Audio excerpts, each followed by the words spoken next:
Let's look at Audacity. This is free audio software for PC or Mac. We're using version 2.1.1.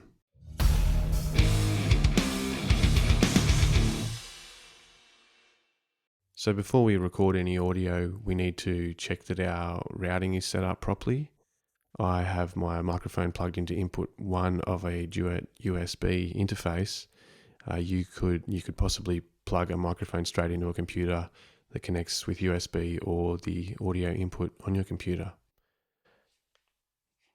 To start checking if we're set up properly, we may as well just hit record and it will just automatically start recording my voice.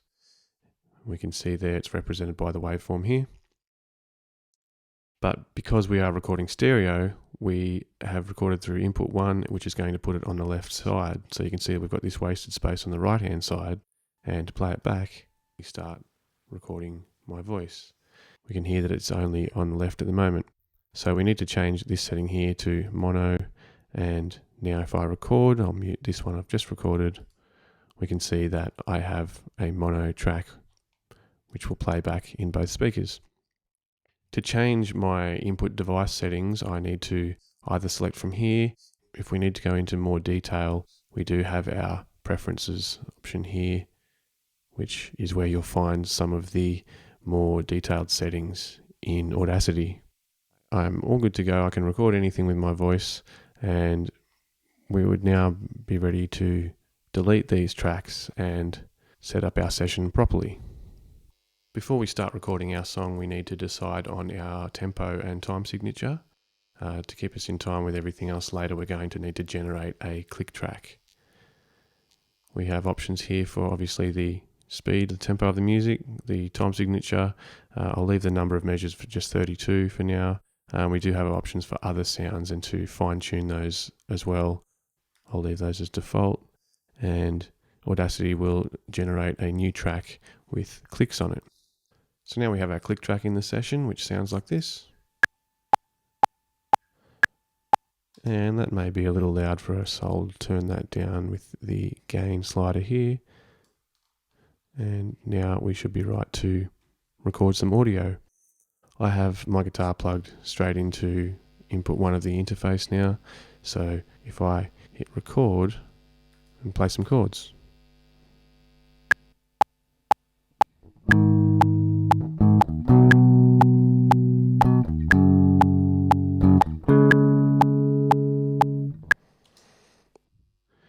Now when we hear this recording played back, there will be a slight delay between where the click is and the recorded audio is.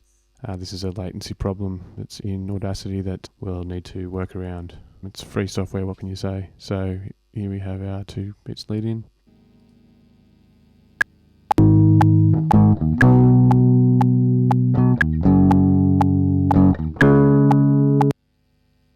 So there's a couple of ways we could tackle this. I could zoom in and manually move the tracks using the time shift tool and syncing it up to the beats like so.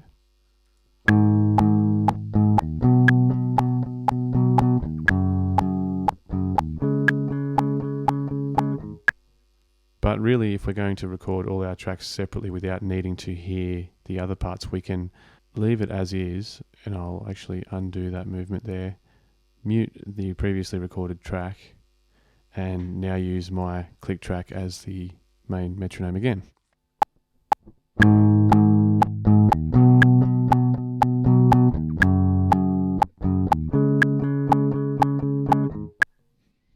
Now we'll play that back and it will be out of time with the clicks, but reasonably in time with the other guitar track.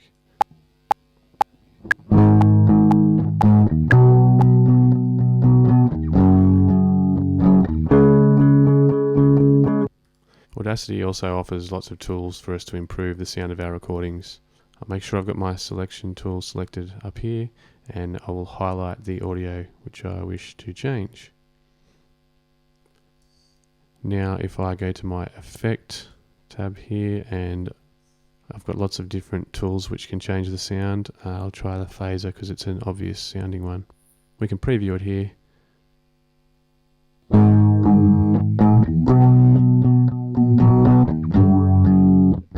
And when we are happy with the sound, we click OK, and that will update the waveform. Now we're probably a little bit loud, so I'm going to also go to my Effect tab and click Normalize, which helps me lower the volume. 6 dB should be okay. Now we'll hear that.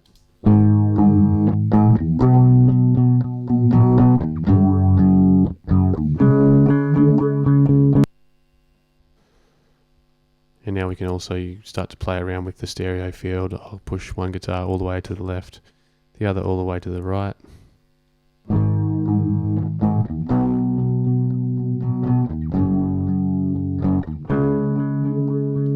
And here we can continue adding layers to our song. One way that we can start building up our composition is to use samples or previously recorded audio files. If I select File, Import, Audio, I've got some drum samples that were downloaded for free. I haven't listened to any of these, but we'll just hope that this snare sample works for this purpose. And now we've got to decide if we want to copy the audio files into our Audacity session or work with it with the file stored in its previous location. It's usually always best to just work in the safer option and copy the file into your session. Right at the start of the track is our imported snare sample. I'll use the time shift tool to move it over. And I'm just using the keyboard shortcut Command 3 to zoom out. I'll slide that. Now, because Audacity doesn't have a grid marking out the bars and beats, we may want our metronome track to be in sync better with our recorded guitar tracks. So I'm just going to move this over. That should be roughly in time.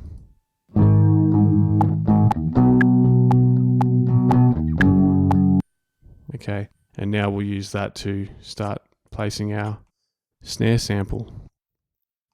So I'm going to zoom in here and try to use the time shift tool to move the start of this snare hit in time with this second beat here. I'll zoom in further and get that spot on. Oh, that's pretty good. Now, that's way too loud, so I'm going to turn that right down. Sorry to blast your speakers there. And I'll trim the end of this file. I'm just selecting this part here and hitting the delete key on my keyboard. And I now have plenty of space to copy that snare sample in line with this beat here. So if I select my snare sample and select Edit, Copy, I can then place a copy of it. This time I'll use the keyboard shortcut Command V and switch to my zoom tool, go right in and make sure that that is in time using the time shift tool. Zoom out. I repeat the process, so I'm just going to switch back to my selection tool, paste, zoom in, time shift, back out.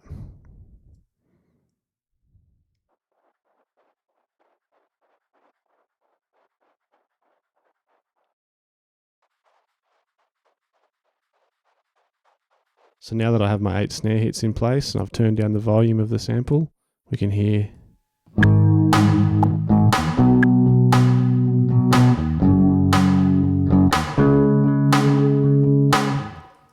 I can trim the ends of my regions, and here if I just hit delete, it's actually going to relocate and get rid of everything that was on that track before there. So I'm going to undo that, and while this area here is selected, I can select Edit, Remove Special, and Split Cut or Split Delete will work for this purpose. Edit, Remove Special, Split Delete. Now if I go and trim the end of this region here so that it's roughly in line with the last beat of that bar, which would be, if we want it to come back around on this beat here, I can hit delete so that it's going to end in line with that. We can highlight all the regions, go to Effect, Repeat, and we can add 3 repeats to make this section play 4 times.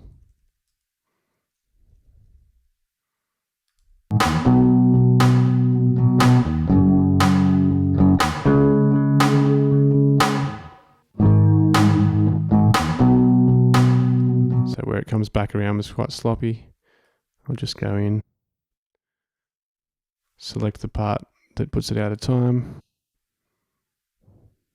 and this time I can just delete, and that brings it forward.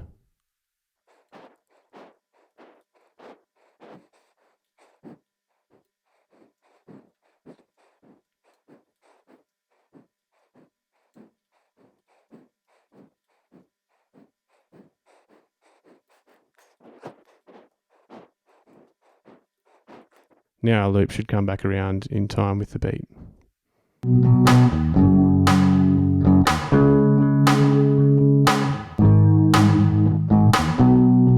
You get the idea.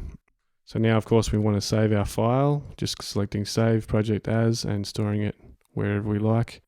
When we are ready to export our final stereo mix down, we would go Export Audio, and we have options for MP3, WAV, and other audio files here. Audacity is quite a powerful audio editing tool. A lot of the effects that come for free are really good quality and useful. Once you get to know your way around Audacity, it's really useful for very quickly laying down your ideas, and the price is right too.